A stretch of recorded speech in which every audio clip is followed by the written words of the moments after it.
A ver, creo que estamos ya en vivo y en directo. Voy a esperar a que YouTube me lo confirme. Y vamos a ir saludando. Aquí estamos, Fino. Bueno, veo mucha gente por aquí conectada, así que vamos a ir saludando a todos los presentes y por supuesto a los que lo veáis en diferido también. Por aquí Isabel Calvo, desde Palencia. Tenemos a Flor, que nos saluda desde Guadalajara, México. Tenemos también a Lea, desde Santiago de Chile. A Cindy, desde México también. A Leonor, Tarragona, España. Mireia desde Colombia, José Manuel desde Barcelona,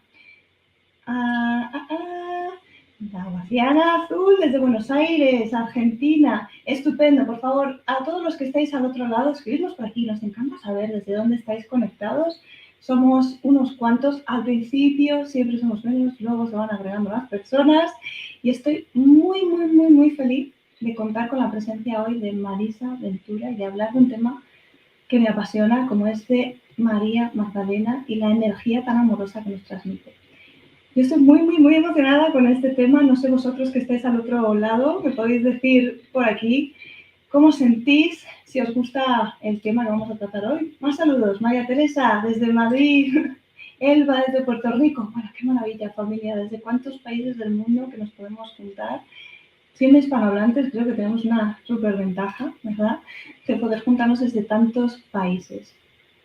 Y bueno, pues qué deciros, que realmente para mí la energía de María Magdalena ha llegado así como a raudales desde hace unos cuantos años, siendo una conexión muy profunda con ella y espero que se transmita a través de todo lo que especialmente Marisa nos va a contar en el día de hoy.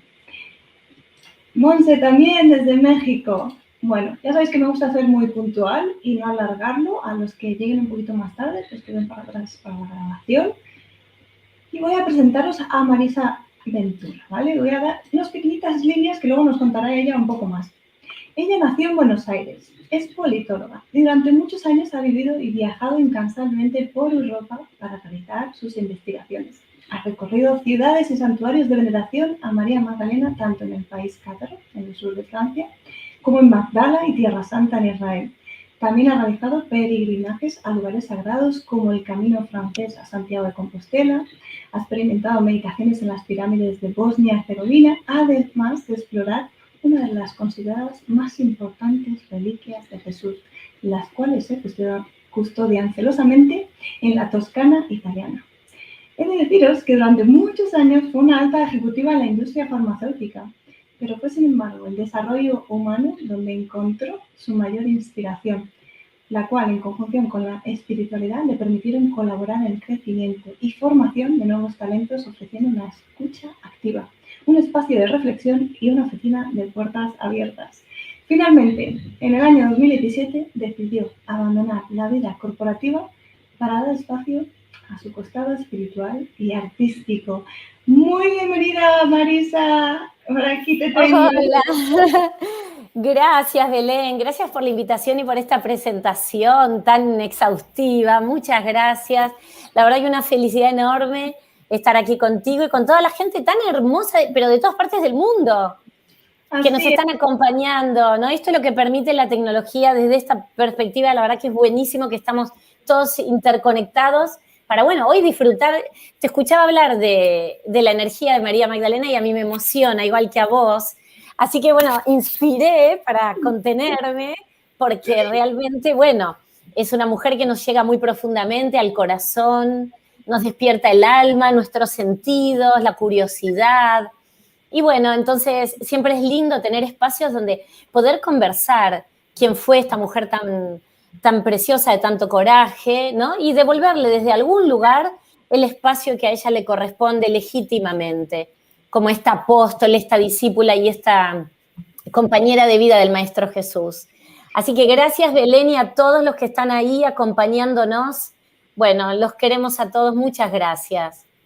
Sí, estamos las dos muy emocionadas. Es verdad, le contaba a Marisa entre bambolinas antes de empezar que yo suelo emocionarme tanto que me entra como ganas de llorar por esta energía tan amorosa que realmente nos transmite, ¿no? Y hablar de ella, pues en muchas ocasiones, como le pasaba a Marisa hace un momento, es como que nos embarga y, ¿no?, va directo ahí al corazoncito, así que, bueno, espero de corazón que así les llegue a todos los que están al otro lado.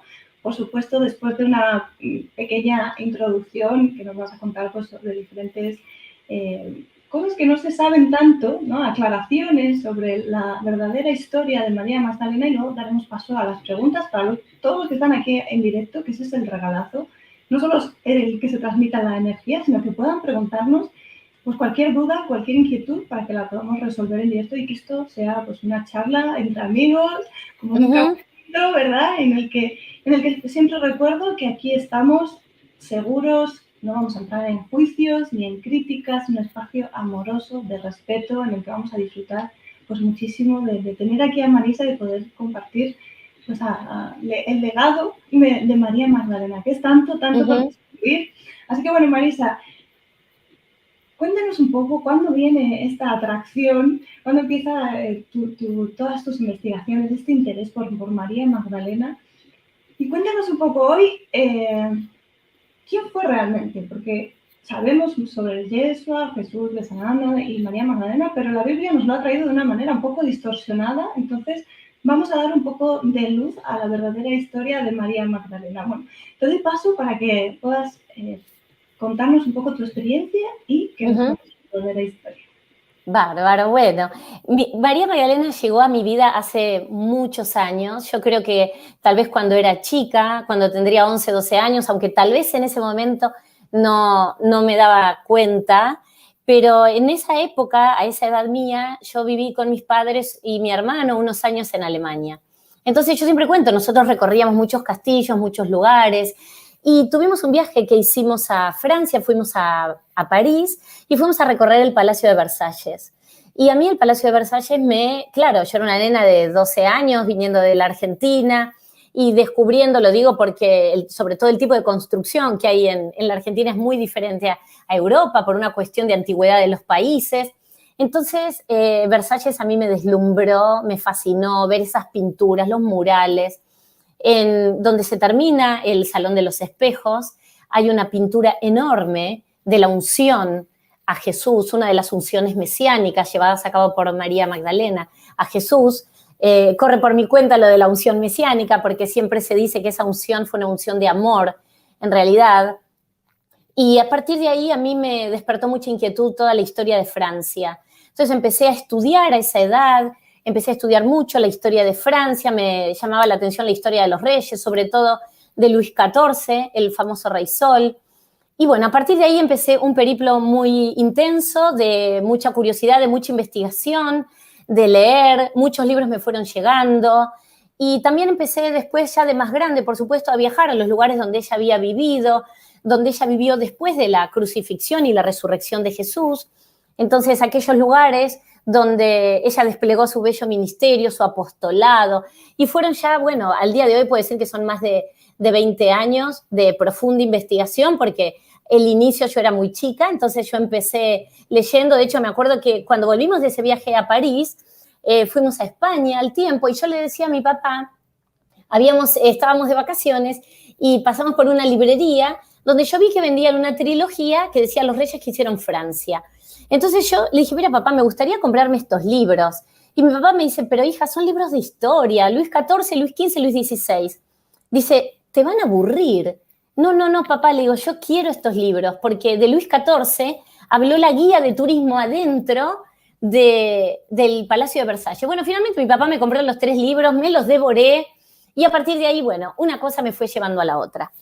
Hasta que, bueno, hace unos años, como vos bien contaste, yo decidí dejar la vida corporativa, mi vida profesional, laboral que tenía, para dedicarme de lleno a poder traer el mensaje de María Magdalena, a poder contar su historia, esa historia que nos ha llegado deformada, una historia tal vez en la cual hoy tenemos la oportunidad de reeducarnos, de dar una nueva mirada a la vida de María Magdalena, de esta mujer. Sin lugar a dudas que si ella hubiera sido una mujer irrelevante en los evangelios, ella no sería la mujer más mencionada, inclusive más mencionada que la Virgen María. Por otro lado, si hubiera sido una mujer que no hubiera tenido un rol destacado al lado del Maestro Jesús, tampoco se la hubiera nombrado con su gentilicio. Ella es Miriam de Magdala. El resto de las mujeres que acompañan a Jesús a lo largo de su ministerio son conocidas por lo general por su nombre, pero no sabemos de dónde son. Sí, sabemos de María Jacobé, de María Salomé, de Marta. Podemos tener algunas referencias, pero María Magdalena realmente, así como Jesús era de Nazaret, es una de las pocas mujeres reconocidas por su gentilicio. Entonces, ¿quién fue verdaderamente María Magdalena? ¿Y en qué nos cambia hoy saber si María Magdalena fue la discípula más ejemplar que Jesús tuvo a su lado? Si fue como algunas versiones o algunas teorías dicen, bueno, que fue esa compañera íntima de Jesús, compañera íntima desde la perspectiva mística y también desde la perspectiva de una compañera amorosa, de haber sido su esposa eventualmente, como algunas teorías y algunos investigadores muy serios también sostienen. ¿En qué nos cambiarían? Bueno, probablemente uno podría creer que no nos cambian nada, pero sin embargo nos cambian mucho, porque hay mucho alrededor de la historia de María Magdalena que se nos ha ocultado, con lo cual no hemos recibido la historia como fue verdaderamente, y me parece que estamos en un momento en el cual estamos ya toda la humanidad preparada para escuchar la otra parte de la historia. ¿Y cuál es esa otra parte de la historia? Bueno, devolver a cada uno de estos personajes bíblicos tan reconocidos el lugar que les corresponde. Y puntualmente María Magdalena fue una mujer que lamentablemente fue muy estigmatizada, su vida fue tergiversada. María Magdalena, como sabemos, nunca fue penitente, no fue una adúltera ni fue prostituta. Esto fue una construcción, un relato posterior que hace el Papa Gregorio Magno en el año 597 en su homilía 33, donde él une la imagen de María Magdalena junto a otras dos mujeres, a la pecadora que lava los pies de Jesús con sus lágrimas y los seca con sus cabellos, y a María de Betania. Primeramente, esa pecadora que unge a Jesús con sus lágrimas y limpia sus pies y los seca con sus cabellos, nunca se dijo que era una prostituta, se habla de que era una mujer pecadora. No sabemos qué hizo. Pero a partir de ahí es que a María Magdalena se le pone este rótulo de pecadora y de que tuvo que hacer penitencia para convertirse, para limpiar sus pecados. Y a partir de esa penitencia, ella transforma su vida y su alma y pasa a ser esta discípula ejemplar. Bueno, esto surge en el año, como les digo, 597 con el Papa Gregorio Magno. Pero la buena nueva, si se quiere, más allá de que en 1969 años María Magdalena estuvo falsamente descripta, en el Concilio Vaticano II la Iglesia se retracta, ahí la Iglesia hace una reforma y una revisión muy profunda posteriormente al descubrimiento de los evangelios apócrifos, estos que se encontraron en 1945 en Nag Hammadi. Bueno, ahí se encontraron el Evangelio de María Magdalena, el de Felipe, el de Tomás, 52 textos invaluables. Y a partir de allí la Iglesia dijo, bueno, estos evangelios, más allá de que no querramos reconocerlos, aportaron mucha luz. Con lo cual tenemos que ayornarnos y tenemos que revisar qué es lo que nosotros tenemos como Iglesia dentro de nuestra liturgia, dentro de nuestra teología. Y así fue que del 1962 al 1965 se lleva a cabo el Concilio Vaticano II, y entre todas las modificaciones que se hacen muchas y profundas, se decide reconocer que María Magdalena nunca había sido prostituta, que no había ningún evangelio que dijera esto de ella. Por eso se modifica la liturgia, se cambia la liturgia, valga mi redundancia, perdón, a la luz del Evangelio de San Juan Evangelista, y se quita en relación a María Magdalena las palabras de penitente, de prostituta, de arrepentida. O sea, María Magdalena fue el caso de conversión más exitoso de la Iglesia Católica, de prostituta a santa. Verdaderamente, desde esa perspectiva, fue un modelo de rol, injustamente retratada por la Iglesia durante siglos. Si bien en el año 1969 se hace este cambio, la gente habitualmente no lo sabe. Y si uno le pregunta a cualquier persona quién fue María Magdalena, lo primero que dicen fue una prostituta. Y bueno, déjenme decirles que María Magdalena no fue prostituta. María Magdalena no tuvo ningún demonio dentro, esos famosos 7 demonios de los que habla solamente Lucas. María Magdalena fue la compañera de Jesús. Fue una mujer preparada intelectualmente, pero también espiritualmente. Fue una mujer muy diferente para las características que se esperaban de una mujer de la época, donde se esperaba que tuvieran hijos, se esperaba que realmente se dedicara a la casa. María Magdalena, una mujer muy imbuida en temas espirituales, una autoridad luego espiritual, porque aprendió nada más y nada menos que de la mano de su maestro, su compañero de vida, que fue Jesús, y una mujer que realmente experimentaba las enseñanzas de Jesús. Y acá hay algo importante, porque María Magdalena no solamente comprendía, y esto está registrado en cantidad de textos, pueden buscar el Pistisofía, los diálogos del Salvador, el propio Evangelio de María Magdalena, el Evangelio de Felipe, el Evangelio de Tomás. En todos estos, a María Magdalena se la reconoce como una mujer de gran autoridad espiritual, una mujer que en verdad comprende perfectamente a Jesús, inclusive mucho más que alguno de sus discípulos, que sabemos que no todos, pero la mayoría de ellos no habían accedido al conocimiento y les costaba tal vez comprender algunas de las enseñanzas de Jesús. Con lo cual, María Magdalena fue una mujer que ya estaba preparada, una mujer instruida y una mujer que dejó un gran legado. A mí me gusta mucho volver a traer su historia desde mi perspectiva humilde, y siempre lo voy a decir todo con mucho respeto, porque hay pocas cosas que se podrían aseverar, ¿no?, con respecto al rol y a la unión entre Jesús y María Magdalena, pero yo creo que ellos han sido una pareja mística, ellos predicaban juntos, entiendo que probablemente, o sin duda, para mí María Magdalena representa el aspecto femenino de lo divino, por cómo ella pudo interpretar el mensaje de Jesús, y ella fue una mujer con una misión. Luego de la resurrección de Jesús, y la resurrección es un hito en la construcción de la iglesia y del cristianismo, piensen que el basamento de la iglesia es justamente el milagro de la resurrección, para quien Jesús elige a María Magdalena. No se le aparece a Pedro Jesús, ni a la Virgen María, ni a Felipe, ni a Andrés, ni a Bartolomé. Él vuelve a quien más lo comprendía y vuelve a quien realmente amaba, que era María Magdalena. Con lo cual, ella es esa portadora de esa buena nueva. Por eso, cuando leemos el Evangelio de San Juan, algunos investigadores interpretan que inclusive San Juan es quien la nombra la apóstol entre todos los apóstoles y la pone como cabeza del cristianismo, en tanto y en cuanto fue la primera persona en develar el misterio de la resurrección. Y es ella fue la voz de Jesús, porque ella llevó esa buena nueva a los apóstoles que estaban tristes, que estaban apenados, arrumbados, temerosos. Ella representa la vida, ella fue el puente entre la muerte y la vida.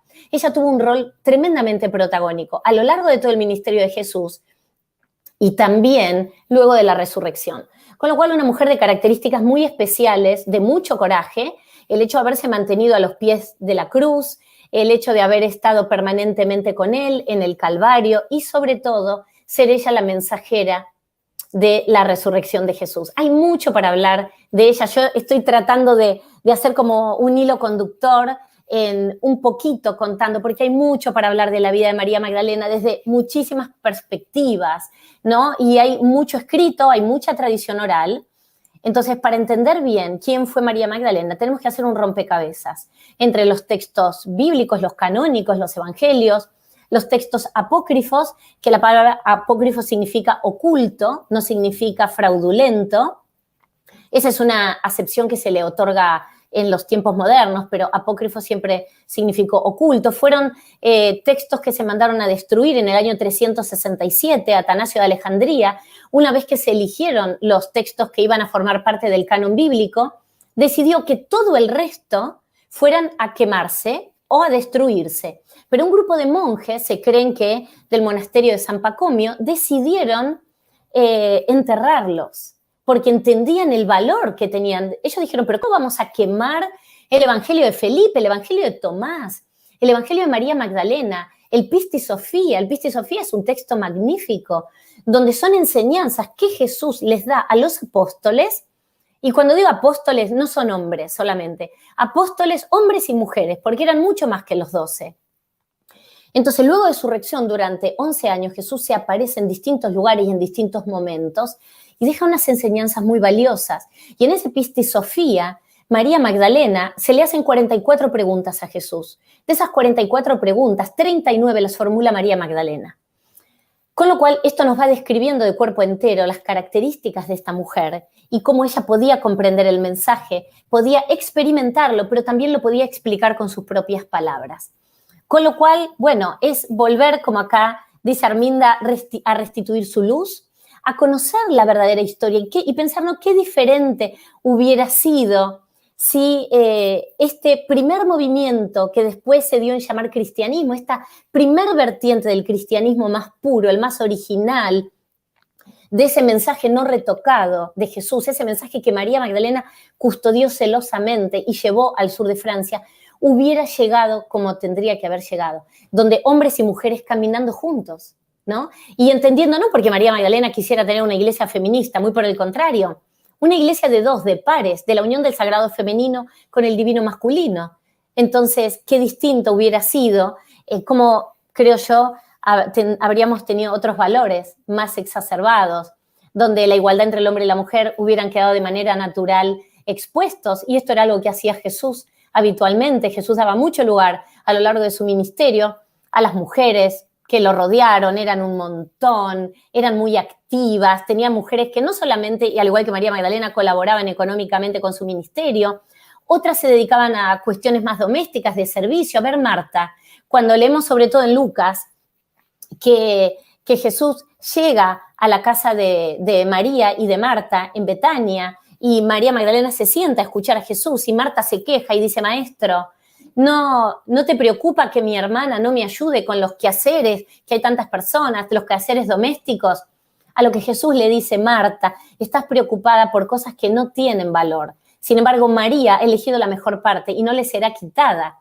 Esa parte que María Magdalena eligió es la parte del desarrollo espiritual. Y yo creo que es lo que hoy estamos tratando de hacer todos. Y esta es una de las enseñanzas de María Magdalena. El desarrollo espiritual es personal y cada uno podemos ir elaborando esta apertura espiritual con lo que más nos resuene. Sé que tenemos que despojarnos de todo dogma para poder hacer esto que ella enseñó y que dejó escrito en su evangelio y en otros textos gnósticos que nos refieren las enseñanzas de María Magdalena. Entonces, la búsqueda espiritual es un camino personal, donde cada uno de nosotros vamos tomando de las distintas tradiciones espirituales, las cosas que vibran con nosotros, las cosas que nos dan paz, las cosas que nos hacen sentir felices. Y es un camino espiritual, es un camino que cada uno vamos a ir delineando con lo que más nos guste, con lo que más nos resuene y nos haga bien. Y esto es parte de lo que María Magdalena también nos enseñó. Y es un mensaje de Jesús, porque Jesús decía, si quieres orar al Padre, ora en lo secreto. Y la transformación, ¿dónde ocurre? La transformación personal ocurre en lo secreto.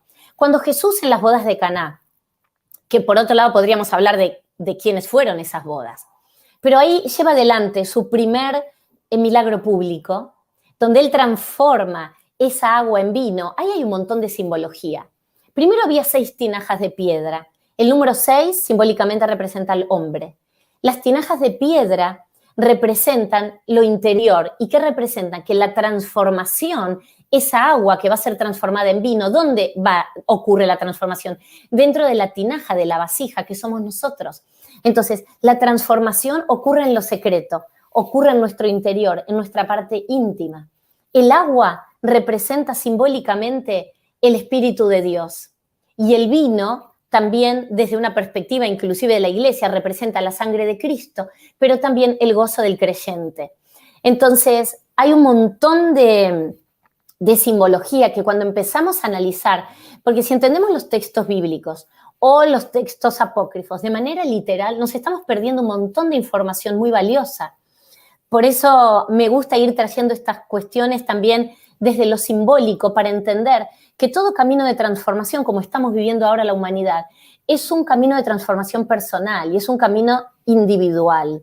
Y creo que el resurgir tan potente en este tiempo de María Magdalena tiene que ver con que hace 2000 años ellos sembraron una semilla. Tal vez nosotros, como digo, a veces somos semillas estelares, ¿no? Entonces ellos sembraron una semilla muy poderosa que hoy, por distintas circunstancias que está atravesando la humanidad, está resurgiendo, pero con una intensidad increíble. Entonces, bueno, a mí me gusta mucho hablar de todo esto. Hay unas preguntas preciosas acá Belén, yo no sé por dónde seguir porque... Sí, no quería interrumpirte porque, bueno, es que eres como un libro abierto con tanta información que, claro, nos podrías llenar de muchísimos de los mensajes de aquella época que, como dices tú, algunos no se puede interpretar literalmente, otros se han ido tergiversando. O sea, que este es el momento de que ahora hay muchísima gente, gracias a Dios, que está canalizando los mensajes y, como decía el propio Jesús, ¿no? La verdad os hará libres. De esto se trata. Exacto. Se trata de dar este acompañamiento que cada uno, como bien decía Marisa, que se quede con lo que le resuena, que de ahí viene todo esto de ir al corazón. Aquello que vibra con nosotros, que os hace sentir paz, que os hace sentir amor, que os hace sentir bien, quedaros con eso. No nos vayamos tanto a la mente, que a veces nos juega malas pasadas, y vamos a irnos más al corazón. Hay muchísimas preguntas ya, normalmente no pasa esto que desde el inicio exactamente haya tantas preguntas, y tanto que podrías contarnos, Marisa,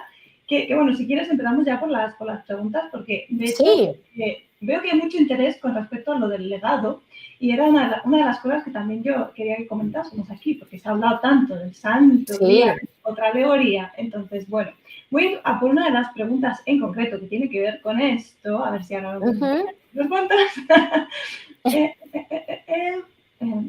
Bueno, aparte es un tema que me encanta, podemos hablar de... Ay, sí, acá veo, mira, lo que dice Mariela, si Sara tuvo... Bueno, todo. Yo basado en las investigaciones, vamos a hablar. Por la descendencia, o sea, realmente, ¿qué fue esto del Santo Grial? El legado que dejó, y voy poniendo las preguntas por aquí que vayan ligando con eso y luego enlazamos más, ¿vale? Genial.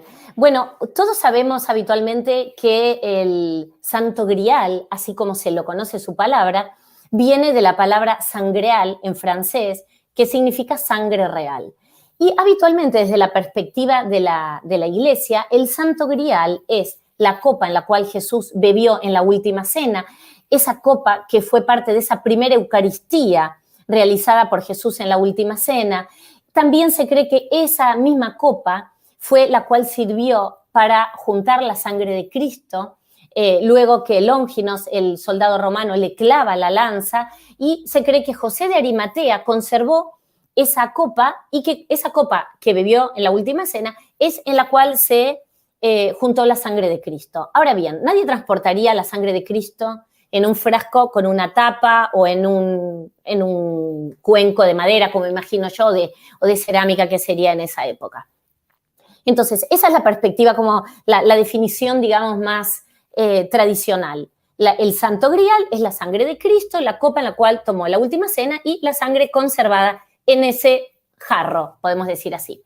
Pero hay otra versión de investigadores muy relevantes que dicen que en realidad este Santo Grial, esta sangre real, no es ni más ni menos que la sangre de Jesús in útero, es decir, en el vientre de María Magdalena.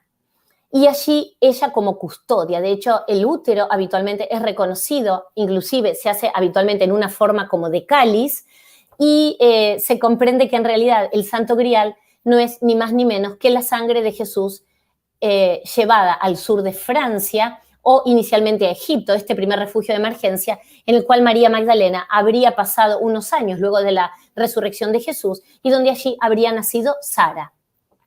¿Por qué no hay nada escrito de esto? Bueno, se cree que no se escribió para proteger la descendencia de Jesús, para proteger su legado y su linaje. Entonces, que por eso en los evangelios no se cuenta nada más de María Magdalena después de la resurrección. ¿Por qué? Porque desde luego que si había una descendencia mesiánica, se esperaba que este descendiente pudiera volver como Mesías al reino de Israel. Entonces, requería un secreto y una custodia suprema. Esta podría ser una de las vertientes. Ahora, el otro, ¿por qué también se ocultó si esto ocurrió y si este amor existió? Como yo en lo personal creo que ocurrió y cada día lo creo y estoy más segura, es por el poder también de lo femenino, es por el poder que María Magdalena tenía, inclusive después de la resurrección de Jesús, durante tantos siglos venerada, hasta que después ya sabemos lo que ocurre con el Papa Gregorio.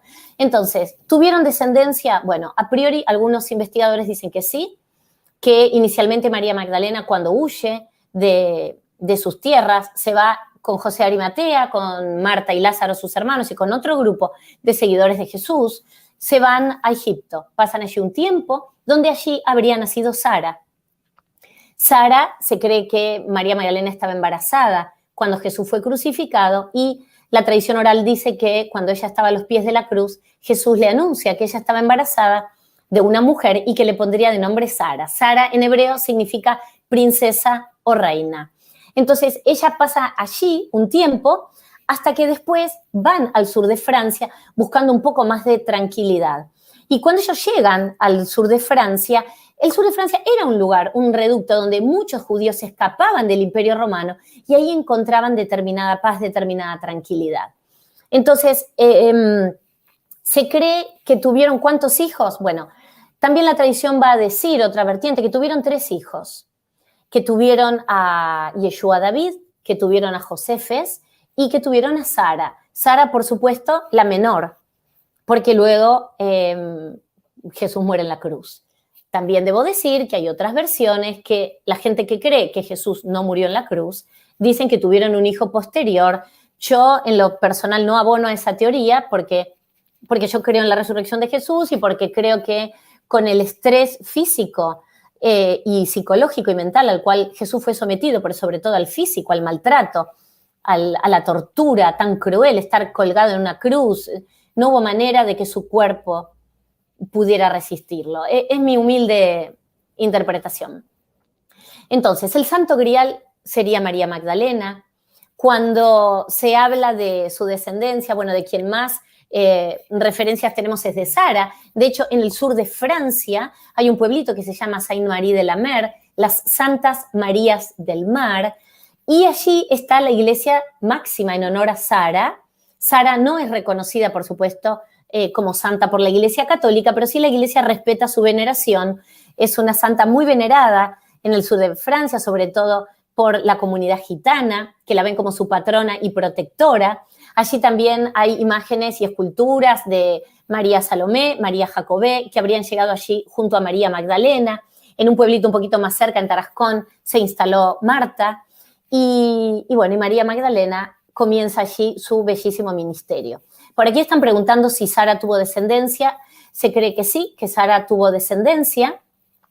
Y esto tenemos alguna referencia porque los reyes merovingios, que fueron los primeros 39 reyes francos, se consideraban descendientes de la tribu de Benjamín, de la tribu a la cual pertenecía María Magdalena, y ellos se creían descendientes del linaje.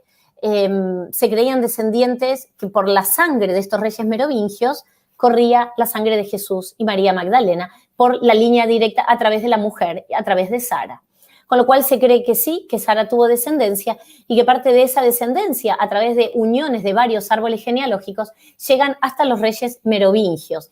Y a los reyes merovingios les debemos mucho con respecto a esta tradición oral. Ellos son llamados también reyes hechiceros o reyes sanadores. Ellos creían en el poder de sanar con sus manos. Ellos creían que habían recibido el poder de sanar a través del Espíritu Santo, lo mismo que creían posteriormente los cátaros. Entonces, a partir de allí hay toda una descendencia y un linaje que, si bien fue ocultado y sigue siendo ocultado, bueno, esta descendencia, este linaje, tuvo sus guardianes. ¿Y quiénes fueron estos guardianes? Bueno, primeramente los Desposini. Los Desposini fueron los familiares cosanguíneos de Jesús. Desposini, la palabra Desposini significa los herederos del Señor. Era la distinción más sagrada. Y estos Desposini no son un invento, lo pueden googlear, lo pueden buscar. Eran los, como les digo, los descendientes cosanguíneos de Jesús.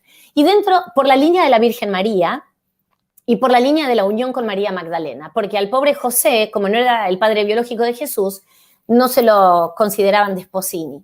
Entonces, estos Desposini, dentro de ellos, los más venerados habrían sido Sara, Yeshua David y Josefes. Por otro lado, cuando ustedes van a googlear información sobre los Desposini, van a ver que en el año 70 Vespasiano, el emperador, emite un edicto por el cual empieza a perseguir a los Desposini, a estos herederos. ¿Por qué? Porque tenían miedo que ellos volvieran a reunirse y se enfrentaran al poder de Roma. Pensemos que la muerte de Jesús fue una muerte política, no fue una muerte religiosa. El temor de Roma era que Jesús pudiera generar una lucha armada contra el poder del Imperio Romano. Con lo cual, cuando se hablaba de este Mesías, todos los que esperaban era que el Mesías se sublevara en armas para liberar a Israel del yugo romano. Con lo cual, estos Desposini, en el año 70, Vespasiano ya emite este edicto, en el 81, Domiciano empieza a perseguirlos, muchos de ellos fueron muertos, otros logran escapar y empiezan a fundar las primeras iglesias conocidas como iglesias domésticas, en casas, en lugares. Ellos realmente iban llevando como el cristianismo más primitivo, que todavía no era cristianismo. Y vamos a ver como en el año 318 el Papa Silvestre recibe al último de los Desposini, que le va a pedir que por favor los reconozcan como los primeros obispos y le den el lugar como descendientes de Jesús. A lo cual el Papa Silvestre, un papa ya de Roma, les da un beso, los despide y por supuesto no ocurrió nada de esto. Y ese fue el último Desposini del cual hay un registro histórico. Entonces, dentro de todos estos Desposinis, tenemos a los hijos, a los descendientes de este sagrado linaje. Luego, esta descendencia pasa a los reyes francos, a lo que hoy conocemos como Francia. Ellos imponen la flor de lis como el emblema de la Casa Franca, y a partir de ahí es que también María Magdalena está asociada, por supuesto Francia, por supuesto la monarquía francesa, pero María Magdalena también, se cree que la flor de lis era el símbolo que utilizaban los descendientes, los Desposini, para reconocerse entre ellos a lo largo de Europa sin ser perseguidos. Y bueno, y a partir de ahí sigue toda una línea que, por supuesto, posteriormente llega a los cátaros y también a sus custodios más celosos, que fueron los caballeros templarios.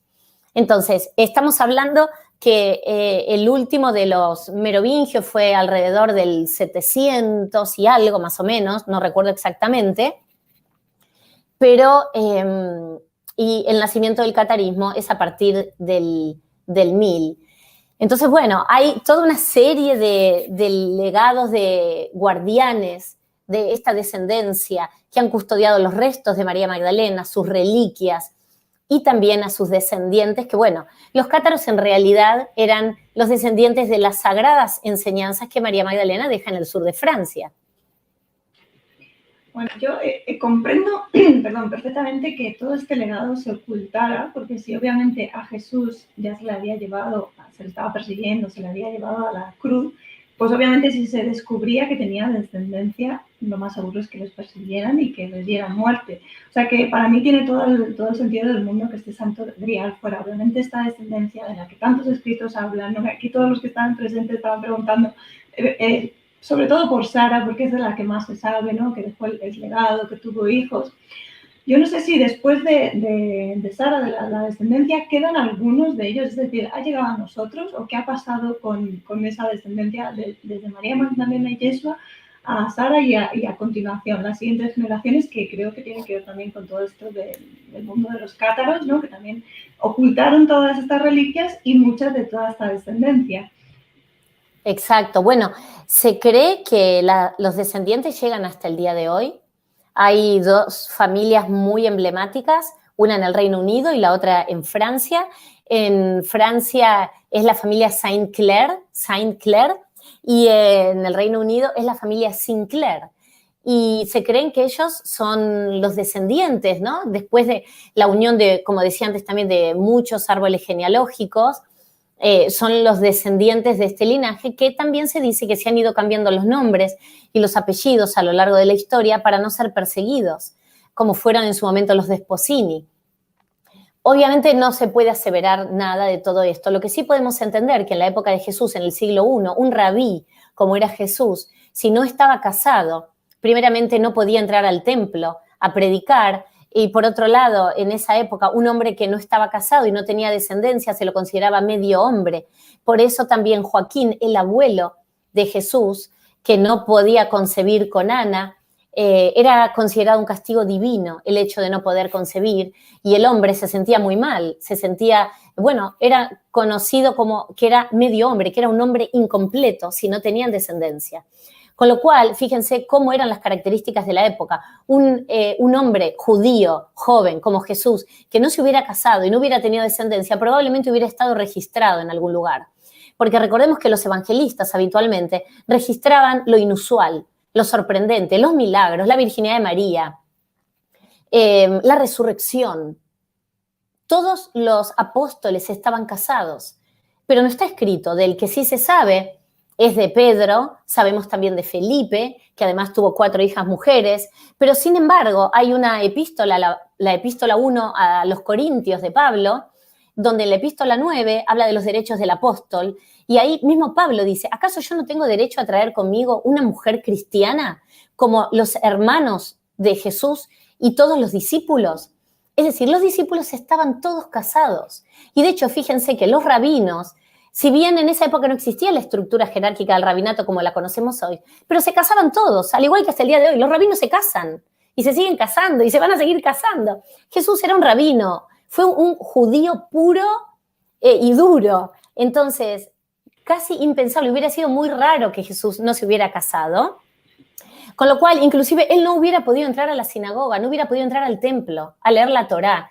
Y Jesús dijo incansablemente que él había venido a poner en práctica la ley y no a modificarla. Con lo cual, hay un montón de indicios para entender si ellos dos estuvieron o no casados y si tuvieron o no descendencia. Con lo cual, era muy natural y no era una herejía creer en el cristianismo primitivo que Jesús estaba casado. Y por otro lado, quiero contar algo chiquito. No sé si voy a tratar de ser escueta. Pero desde el año 200 después de Cristo hay un texto bíblico que es el Cantar de los Cantares. Es un texto bello, es el texto más erótico que tiene la Biblia. Es tremendo. Cuando uno lo lee, decís, pero ¿cómo está este texto acá? Que además no habla de Dios, ¿no? Habla del amor, del encuentro entre el rey Salomón y la Sulamita, una pasión, el deseo, bueno, una locura para que esté dentro de la Biblia, pero a mí me encanta. Entonces, ya en el año 200, 220, Orígenes, un teólogo cristiano de Alejandría, va a decir que esa novia, esa amante, esposa del Cantar de los Cantares es María Magdalena y que el esposo, novio, hermano es Jesús. Entonces ya vamos a ver cómo padres de la iglesia van a referir que esa pareja, ese amor tan profundo, eran Jesús y María Magdalena. 900 años posterior a Orígenes nos vamos a encontrar con San Bernardo de Claraval, el monje que funda la Orden del Císter, totalmente devoto a María Magdalena, totalmente devoto. ¿Y qué dicen sus sermones? Equipar a María Magdalena con la esposa del Cantar de los Cantares y a Jesús con el esposo. ¿Qué día es la festividad de María Magdalena? El 22 de julio. ¿Qué se lee en la liturgia? El Cantar de los Cantares, el libro 2, que se llama La Amada, y viene desde hace siglos. Entonces, todo esto lo pueden buscar, está todo escrito. Cuando empezamos a mirar con ojos nuevos, cuando estamos abiertos de corazón, de alma y de espíritu, y decimos, bueno, a ver, yo me formé así, de esta manera, pero quiero entender un poco más. Y empezamos a mirar todo esto desde otra perspectiva. Bueno, para mí no hay dudas que María Magdalena y Jesús fueron esposos. No hay ninguna duda que fueron complementos sagrados, que fueron un matrimonio místico, que predicaron juntos.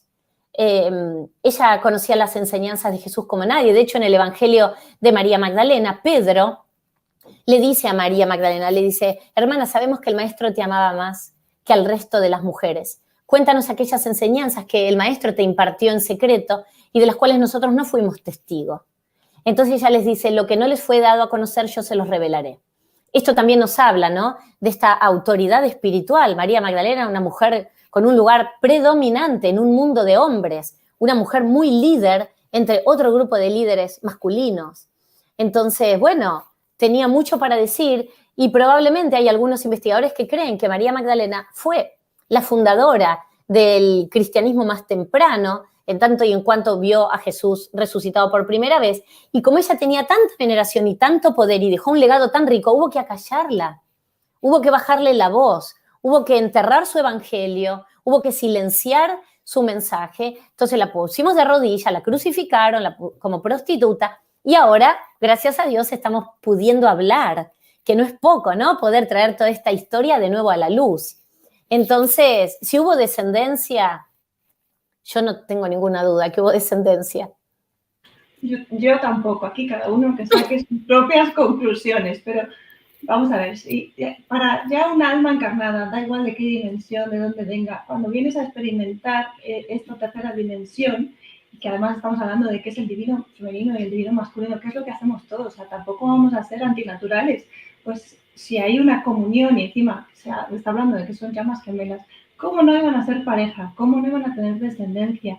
Que lo hicieran de una manera o de otra, porque me gustaría también que habláramos sobre el tantra, ¿no? Que un poco lo has dejado entrever también con lo del cantar, de los cantares, de esta sexualidad sagrada, de también, bueno, hay tantas cosas que podríamos hablar, ¿no? De la escuela de Isis, pero bueno, para mí está más que claro que obviamente eran una pareja, pero que tampoco es tan importante realmente eso. El legado importante es todos los mensajes y la función tan importante que tuvo María Magdalena en esa época, que si a día de hoy todavía a las mujeres nos queda sacar más ese potencial, ¿no? Y no hablo ya de estar por encima, ni hablamos de feminismo, no, de librar las energías, no es más, ni siquiera de hombre-mujer, energías, divino femenino, divino masculino, que es lo que somos, ¿no? Pues imagínate en aquella época en la que, claro, la mujer era elevada a casa, exacto, tenía una exacto. función relevante, no lo que decías tú, obviamente que no gustaba demasiado y se la cayó.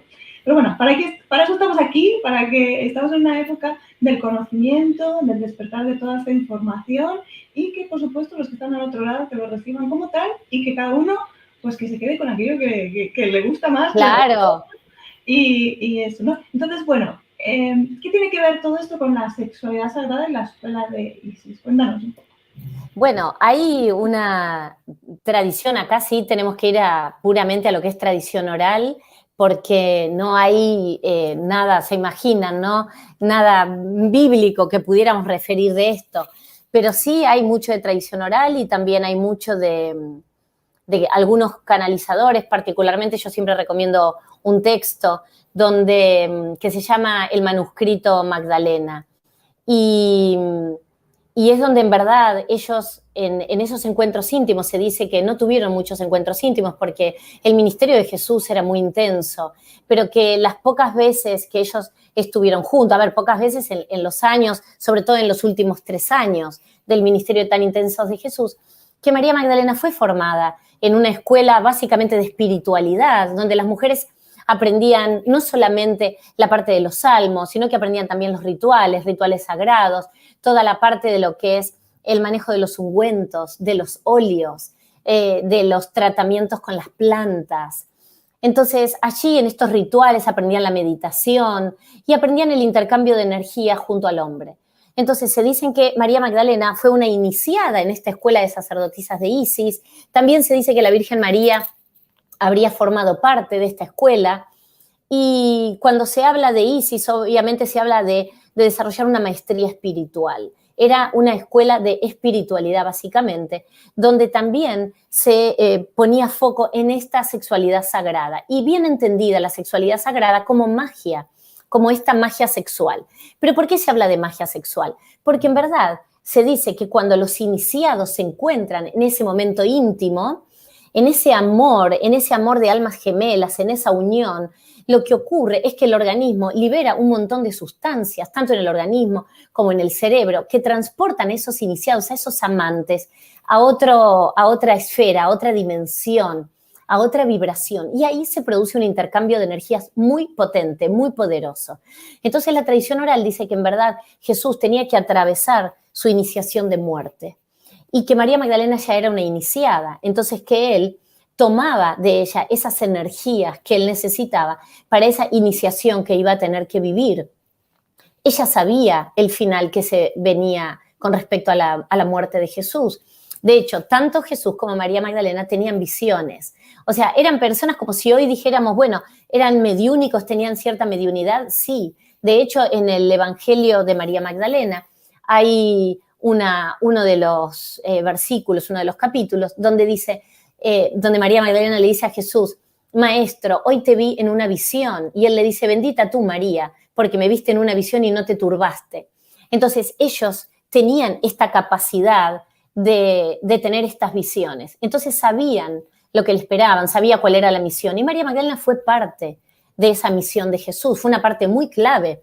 Entonces, ellos intercambiaban a través de este amor tan luminoso, tan potente, porque si bien era un amor físico, era un amor que tenía unos ribetes de espiritualidad tan profundo que hace el amor físico mucho más intenso y mucho más poderoso y más potente. Entonces, cuando eso ocurre, cuando esa unión se da, se habla que es una magia, que es mágico. ¿Por qué? Y sí, porque lo que podemos sentir físicamente en ese encuentro íntimo es algo mágico. Entonces, no es que la magia, uy, había una cosa oculta, rara, ¿qué harían? No, no, se amaban, básicamente. Entonces, se dice que esta alquimia en realidad es transformar todo esto para elevar la conciencia. ¿Y qué es la elevación de la conciencia? Bueno, es evolucionar hacia la luz, evolucionar hacia una vida mejor y evolucionar a estar presente, ¿no? La conciencia es, estoy acá con mi pareja, con este cuerpo, con esta sensación, con esto ahora. No estoy por fuera, somos uno. De hecho, Jesús, cuando en un momento en el Evangelio de Mateo, los fariseos le preguntan y le dicen, ¿cómo puede hacer un hombre para divorciarse de su mujer? Entonces Jesús le responde, porque ellos le preguntan con respecto al matrimonio, él dice, el hombre va a dejar a su padre y a su madre y se va a unir a su esposa y harán de dos uno, de dos carnes una. Bueno, eso que Jesús dijo, harán de dos uno, se refiere al momento íntimo. Harán de dos carnes una. Entonces, es el momento íntimo. ¿Por qué? Porque es el momento en el cual se une el alma. Aristóteles decía que el amor era un alma, era una misma alma dividida en dos cuerpos. Bueno, esto mismo es prácticamente la respuesta de Jesús. Es que es un alma dividida en dos cuerpos, por eso también almas gemelas, llamas gemelas, que en el momento de la intimidad sexual sagrada se vuelve a unir y se complementa uno a otro. Entonces, por eso Jesús también habla de esta unión.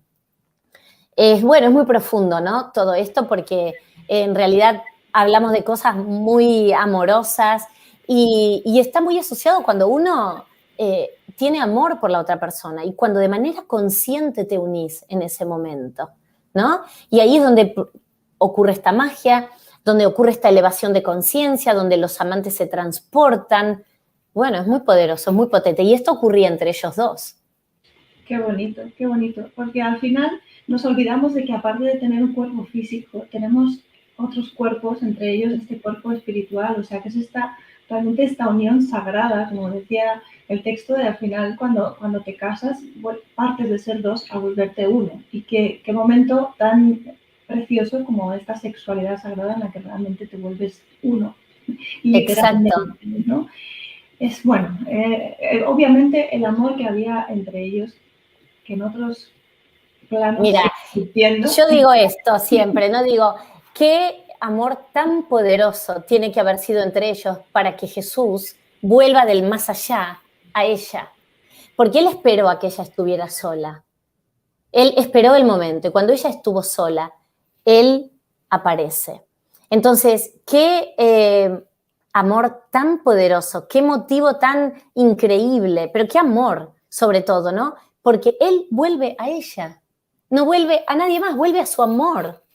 Entonces, es algo muy, muy potente. Y acá veo, mira, que ya Marisol preguntó 2 veces y me gustaría responderle por las bodas de Canaán, porque Marisol, debo decirte que según, varias líneas de investigación, podríamos decir que las bodas de Canaán fueron la boda de Jesús y María Magdalena. ¿Y por qué? Primero, porque no se sabe quiénes se casaban.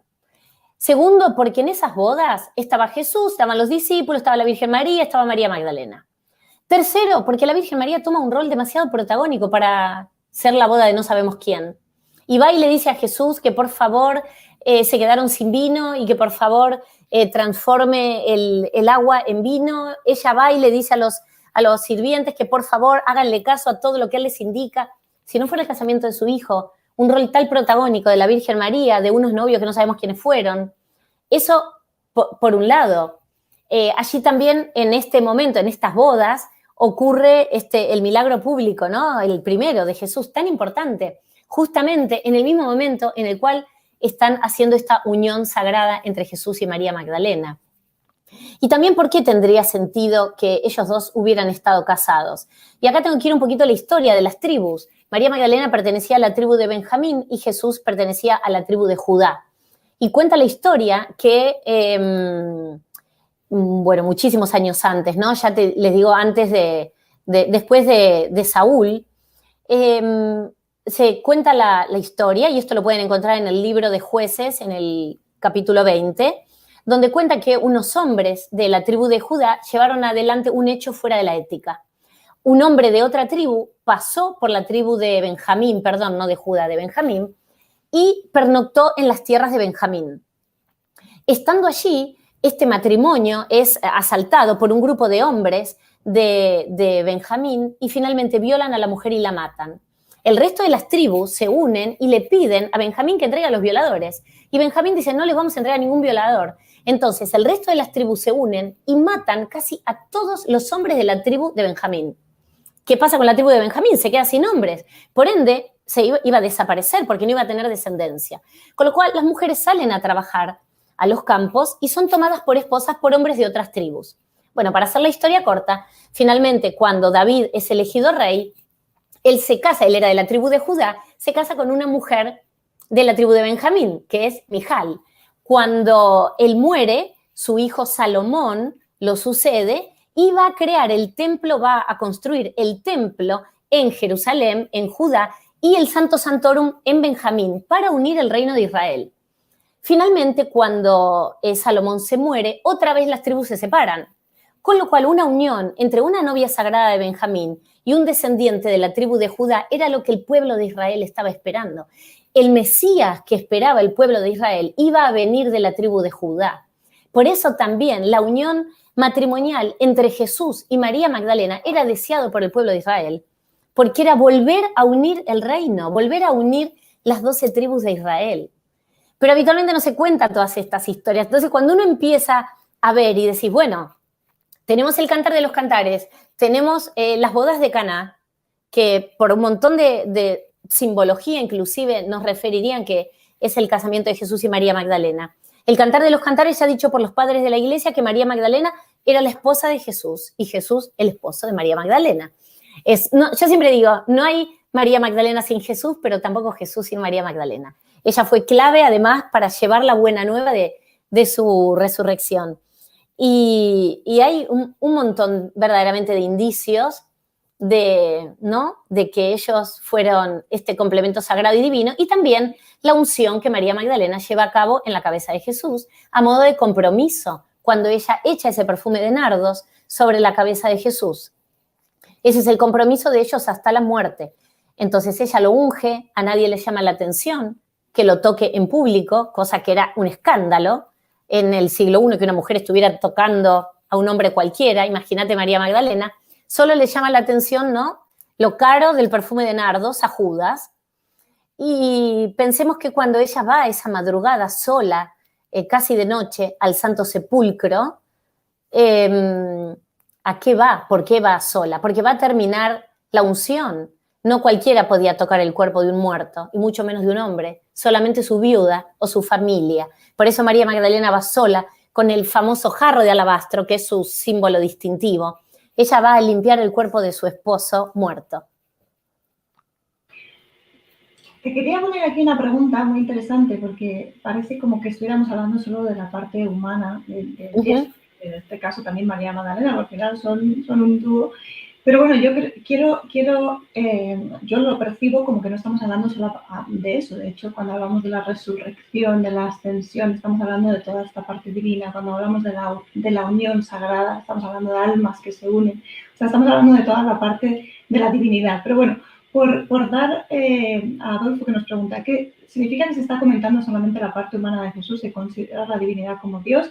Si nos puedes dar ahí más información. Bueno, en realidad yo creo que Jesús fue un ser divino, fue un hombre iluminado, pero fue también un ser humano, fue un hombre que caminó esta tierra, que algún día le habrá dolido la cabeza como a cualquiera de nosotros. Sin embargo, Jesús fue un hombre diferente, un hombre que vino en el siglo I, en una época tan cruel, tan déspota, si se quiere, y venir a traer un mensaje de amor.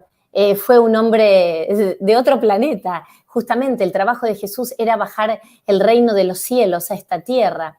Esa fue su misión. Yo creo, sí, que Él es un hijo de Dios, al igual que somos cada uno de nosotros.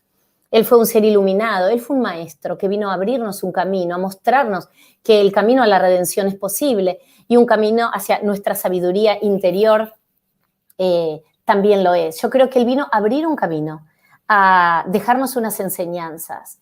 Entonces, después está este debate, si Jesús es Dios o es el Hijo de Dios. Entonces, yo sí creo que es el Hijo de Dios.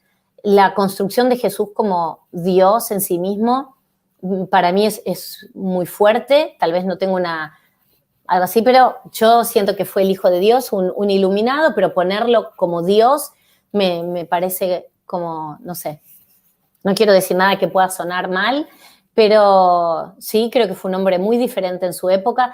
Creo que vino en el momento en que le tocó vivir para sembrar estas semillas. Pensemos que hace 2000 años, más de 2000 años que él vivió y seguimos hablando, debatiendo, interpretando, comentando su vida, sus enseñanzas. Entonces, también todo el tema de los milagros, todo lo que él hizo. Fue un hombre que sanó con la palabra, fue un hombre que sanó con la imposición de manos, pero sobre todo fue un hombre que sanó a partir del amor, de entender el amor al prójimo, el amor al otro, al diferente. Pensemos que en la época de Jesús la gente creía que se venía el fin del mundo. San Juan Bautista exhortaba a la gente a arrepentirse porque el fin del mundo estaba cerca. Era una época donde había gran superstición, se creía, donde el esoterismo, el ocultismo, se creían los castigos divinos. Cuando una persona era ciega, tenía lepra, una deformidad o lo que fuere, decían, o no tenía descendencia, era considerado, bueno, tiene un castigo divino. En ese contexto nace Jesús y en ese contexto había por debajo una búsqueda verdadera de espiritualidad. Y realmente la gente estaba decepcionada con los valores de la época, había mucha corrupción, decadencia, entonces esperaban este Mesías. Y coincido con Marisol, Jesús es el Hijo de Dios en la tierra, coincido absolutamente. Un maestro que vino realmente a dejarnos unas enseñanzas, pero básicamente enseñanzas de amor, no hay que romperse mucho la cabeza para decir, ¿qué enseñanza nos trajo Jesús? Bueno, nos trajo la compasión, nos trajo un mensaje de amor, nos trajo un mensaje de inclusión. Fíjense que 2000 años después trabajamos hoy mucho más fuerte la inclusión, no solamente en los lugares cuando se hablan, bueno, a ver, hoy en una mesa de directorio, en una compañía eran todos hombres, bueno, demos lugar a la mujer. Sí, demos lugar a la mujer, demos lugar al que es diferente, al que piensa distinto, al que tiene un problema físico, pero que también puede estar trabajando. Entonces, hoy tenemos que trabajar por la diversidad y por la inclusión. Y ese no es ni más ni menos que el ejemplo que Jesús nos dejó. Por eso es tan llamativo que, sobre todo en la Edad Media, Jesús, habiendo sido tan inclusivo con las mujeres, además, se la desprestigiara tanto a la mujer, ¿no? Y sobre todo en cabeza de María Magdalena. Con lo cual, bueno, no sé, hablé mucho, espero que estén contentos, podríamos hablar un montón más. Yo podría estar escuchándote horas y horas y horas, Marisa, porque bueno, tienes tanta información acumulada y es tan bonito al final todo el mensaje que nos dejaron tanto María Magdalena como Jesús sobre este amor, que al final es lo que nos repiten una y otra vez, que al final lo que decías, no hay que romperse tanto la cabeza, es sencillo, o sea, es volver a reconocer lo que somos cada uno de nosotros, porque todos somos hijos de Dios, por eso hemos hecho esa imagen y semejanza, como bien nos decían. Exacto. Y venimos aquí a experimentar el ser humanos en la tierra, pero como hijos divinos. Y ese es un recordatorio constante. Mira, por aquí Natalia nos decía, ¿nos podrías contar más sobre sus enseñanzas dentro de los cátaros? Bueno, el catarismo fue una hermandad, fue un movimiento espiritual muy potente en la Edad Media, donde ellos en realidad respetaron el mensaje más original de Jesús, ese mensaje que María Magdalena lleva al sur de Francia.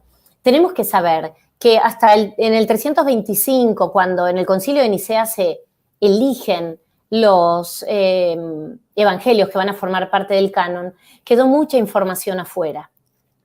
Pero sí se custodiaron algunos textos que se sabe de las enseñanzas, lo que María Magdalena dejó como su legado, como su real enseñanza y el mensaje más original de Jesús. Entonces, Jesús no vino a traernos un Dios del perdón, de la culpa, del pecado, en absoluto, porque Dios es amor. Entonces, los cátaros, ¿en qué creían? Creían en la igualdad entre el hombre y la mujer. y de hecho la mujer cátara tenía un rol tremendamente destacado, inclusive en la parte espiritual. Se habla también de las perfectas cátaras. Las perfectas cátaras iban abriendo casas que se llaman casas de las perfectas cátaras. Eran mujeres donde ponían sus bienes, al igual que hacían las mujeres en la época de Jesús, para, sobre todo sus casas, para hacer casas de oración, casas de encuentro para educar a los niños o para recibir a los peregrinos. Entonces, la igualdad entre el hombre y la mujer. Creían en la conexión uno a uno con Dios. Ellos eran cristianos, pero ellos se diferenciaban de la iglesia de Roma, porque ellos decían que no necesitaban la iglesia para conectarse con Dios, con Jesús, con la divinidad. Ellos hablaban de una experiencia mística, de una conexión uno a uno con Dios y con la divinidad. Con lo cual, esto a la iglesia molestaba tremendamente, porque claro, ellos decían, nosotros oramos, meditamos como hacía Jesús, en el medio de las montañas, en la naturaleza. En su mayoría eran vegetarianos, ellos respetaban toda vida humana sobre la tierra, se empeñaron en traducir la Biblia a su idioma, al occitano, porque ellos decían que todo el mundo tenía derecho a poder leer la palabra de Dios. Fueron realmente una sociedad de avanzada, ellos compartían sus bienes, ayudaban al prójimo. Los pueblos que vivían alrededor de los pueblos cátaros se beneficiaban por la manera de vida que tenían los cátaros. Ser cátaro era un modo de vida, un modo de escuchar música, un modo de alimentarse. Y ellos decían, bueno, los que pertenecen a esta iglesia saben que pertenecen. Nadie te tiene que decir si perteneces. Ellos tenían solo 2 sacramentos, el bautismo y el consolamentum. El consolamentum era como la extrema unción y el bautismo ellos creían que lo habían recibido a través del Espíritu Santo. Ellos sanaban con las manos, ellos creían en el poder de sanación a través de las manos, como hacía Jesús. Decían que lo habían recibido a través del Espíritu Santo. Por eso la paloma es la que representa, es el símbolo de los cátaros. Fueron una comunidad que pusieron el amor en cada una de las cosas que hacían. Realmente una comunidad muy, muy hermosa. Y ellos, claro, despertaron las sospechas de la iglesia, tenían mucha cantidad de seguidores. Para ellos María Magdalena era la esposa de Cristo, era la Cristo femenina. Entonces ellos veneraban a María Magdalena como la esposa de Jesús. De hecho, también la veneraban para ocultarla muchas veces de manera, o sea, la pintaban de negro, como las vírgenes negras. Hay más de 450 vírgenes negras en el mundo y se cree que más de 250 están en el sur de Francia, porque los cátaros pintaban la imagen de María Magdalena de negro para que no despertar las sospechas de la iglesia y creer que en realidad le rezaban o a la veneración. Siempre la Virgen Negra está asociada a la veneración de la Madre Tierra, pero en verdad ellos veneraban a María Magdalena. Y esto también está asociado al Cantar de los Cantares, porque en uno de los versículos del Cantar de los Cantares habla de la novia morena quemada por el sol. Y por eso habla de la negrura. Cuando se hace referencia a lo negro, a lo oscuro, sepan que se hace referencia a lo oculto, a lo que se enterró, a lo que se acalló. Entonces, por eso los cátaros, que dejaron mucha cantidad de simbología en esculturas, en pinturas, en tallas en las cuevas donde ellos enseñaban, también la pintaban de negro para que se supiera que la verdadera identidad de María Magdalena había sido oculta. Entonces, hay mucho realmente, el catarismo nos ha dejado un legado precioso, también a través del tarot, que después fue una baraja divinatoria, pero en realidad es un código secreto con un montón de mensajes. Lo mismo con el juego de la oca. Bueno, han dejado un montón de simbología que es para otra charla solo de simbología, porque bueno, es realmente muy lindo. Qué maravilloso, de verdad, tanto que decir sobre esto. Y qué bonito que hayas dicho que es lo oculto, ¿no? Aquello que es lo que llamamos negro, tal vez lo podemos reconocer como las sombras o quizás lo negativo, ¿no? Porque tendemos a poner las cosas como si fueran buenas o malas. Bueno, pues vamos a sacar un poquito, vamos a darle luz a todo esto que estaba oculto y eso es lo que hemos tratado de hacer, tanto Maritza como yo, de traer toda esta información para que, bueno, que cada vez se sepa un poco más sobre el verdadero legado, sobre los mensajes de Jesús, que muchos están llegando más directos cada día más. Podemos recoger diferentes libros, cada evangelio, ¿no? Hay pequeñas joyitas, perlas que podemos sacar de entre todos para crear y realmente recopilar y traer el verdadero mensaje que tanto Jesús como María Magdalena querían dejar.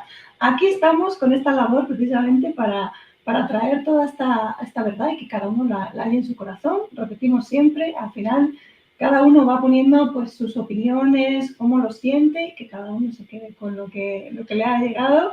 Así que de verdad, gracias Marisa por compartir este rato con nosotros. Yo sé que tienes muchísimo más por contarnos, porque has investigado muchísimo y es una gran pasión y se nota esa pasión, ese amor que sientes también por todo esto que María Magdalena vivió y que hoy sigue vigente. Después de 2000 años, sembraron esas semilletas que hoy en día están floreciendo y que poco a poco pues irán dando sus frutos, porque esto no es inmediato. Ahora mismo estamos sembrando de nuevo estos nuevos programas mentales, trayendo a la luz el verdadero mensaje, que bueno, poco a poco conseguiremos que creemos esa nueva humanidad entre todos. Como decías tú, es de manera individual, sí, y también al final también de manera colectiva para poder crear lo que llaman tantas veces el jardín del Edén, que al final no es otra cosa que bajar el cielo a la tierra y vivir realmente aquí como seres humanos, pero sin dejar de lado el sufrimiento, el miedo, para vivir desde ese amor, desde esa compasión.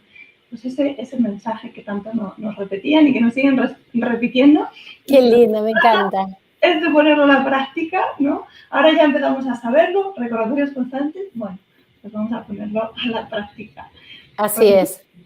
Nos van dando las gracias a vosotros también por estar. Gracias a todos por el respeto, por el amor, por todas las palabras, las preguntas tan interesantes. Bueno, gracias a todos, la verdad que, una felicidad siempre poder abordar estos temas, porque yo siempre digo, uno podría hablar desde lo que le parece a uno. Yo doy mi opinión personal muchas veces, pero también investigo, leo muchísimo.